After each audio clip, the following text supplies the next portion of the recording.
very much for that introduction, and also thank you very much for the invitation to address this assembly. And thank you all for coming this morning. My name is Michael Opitz. I'm a constitutional conservative, and my focus is bringing manufacturing jobs to the 11.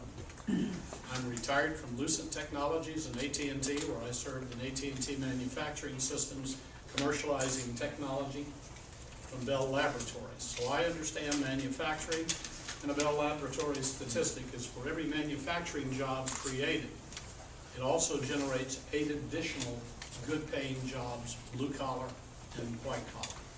Manufacturing is the fabric of our success in America. It is the fabric of our society. Without manufacturing, we will not have a middle class. We will have an upper class and a lower class, and increasing political and economic instability, leading to a third world country. And we see that happening around us. We have a lack of leadership in Washington.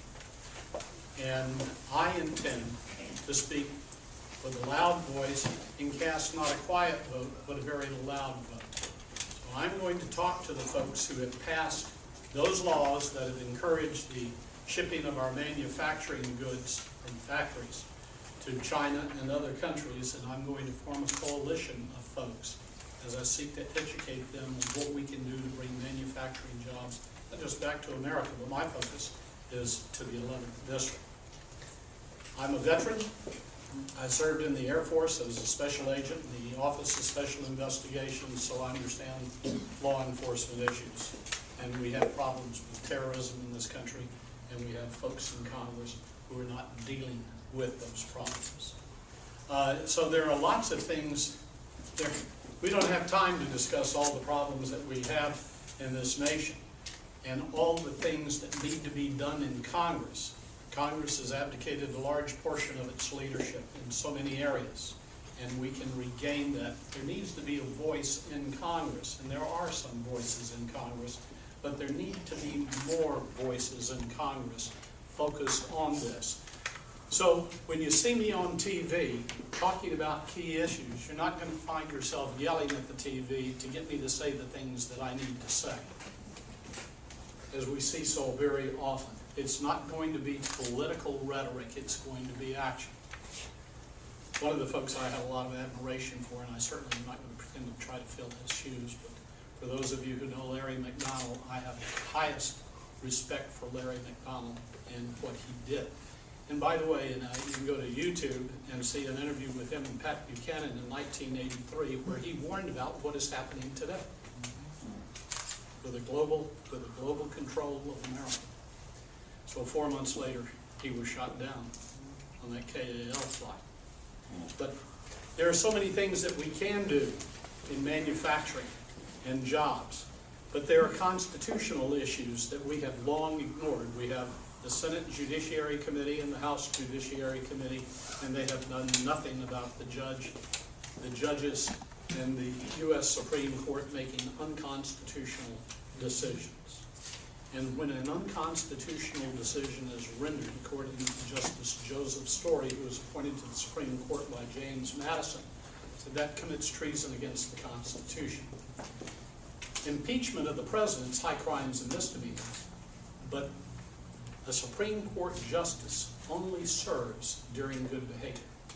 Any offenses that they commit to the Constitution and other areas considering good behavior can be removed by the Congress, and the Congress is not doing its job. Now, I may not be on the House Judiciary Committee.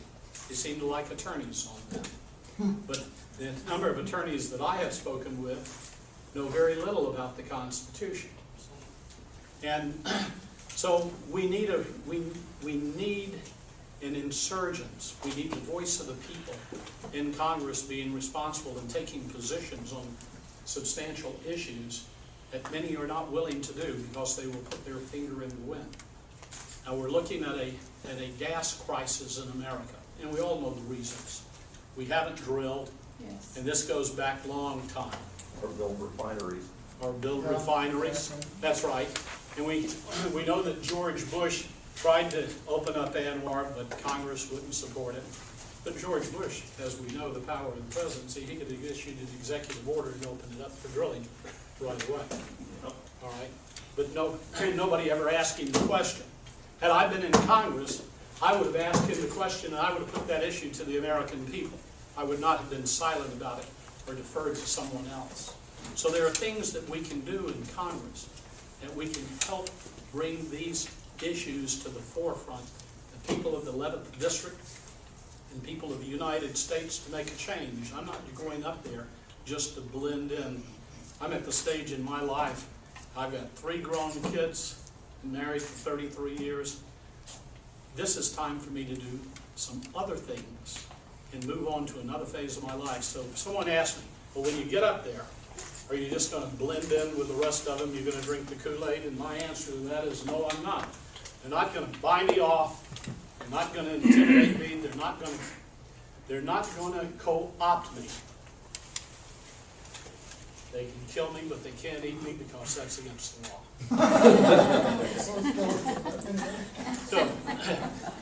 So as we look at this gas crisis, it occurs to me. They say, well, gasoline and oil, that's an international commodity. And so we have no control of the gas prices. So if we drill more, then we have to sell it on the open market. And that goes to India and China. They need it. They have a demand for it. Well, they have a demand for it because they've gotten all our factories. Okay? That hasn't happened by accident. There are agencies in Washington that facilitate the movement of manufacturing companies overseas. I came out against NAFTA along with Bob Barr years ago. I could speak on NAFTA. I knew more about NAFTA than Bob Barr did. And what they were doing is that they were exporting our factories, capital goods, capital factories, and they were calling it an export as they shipped jobs and capital goods to Mexico and calling it an export, saying this is good. Well, this is what they've done. They've decimated us. So we've got to change that. And one of the things on oil, and I'm proud of what we've done with the Madison Forum because we take ideas and we explore. So I want to throw something out to you this morning that I've been giving thought to over the last couple of weeks, but we need more discussion and more thought on. Obama, of course, could drill in more places, but he has chosen not to. And I'm not going to get into this morning on his motivations. Why? But oil comes from private property and also from government property. We are now exporting gasoline because the demand is so low in the United States because of our economic situation, and it's booming in China and India. So they're taking our oil and gasoline while they're printing more money, which is causing inflation in the price of our oil and gasoline to go sky high to the point that it's difficult for many people to afford paying the kind of prices they're having to pay just to get to work, just to get to the store, carry their kids to the soccer games. And we're watching the disintegration of our country. But what we can do, and more people in Congress should be really, really in front of the cameras and forcing Obama to have to deal with this. What we can do for oil that is being drilled and produced on public lands. Public lands, that's our land. We own that land. We are the government, not the people that we elect, not the bureaucrats in Washington or the bureaucrats down at the Capitol. We are the government of the people, for the people, and by the people. We created, and the states created the federal government. So this raw material, this wonderful material, this oil that we have, energy, from public lands, that can be, we no longer export that to China and India. We keep that here in the United States. And we put a 25% export tax on any domestic production that is exported from this country. That'll do a couple of things. That will lower the price of energy here. As we look at what Iran is doing over there, that any day we could suffer an oil shutdown. Well, we've got an abundance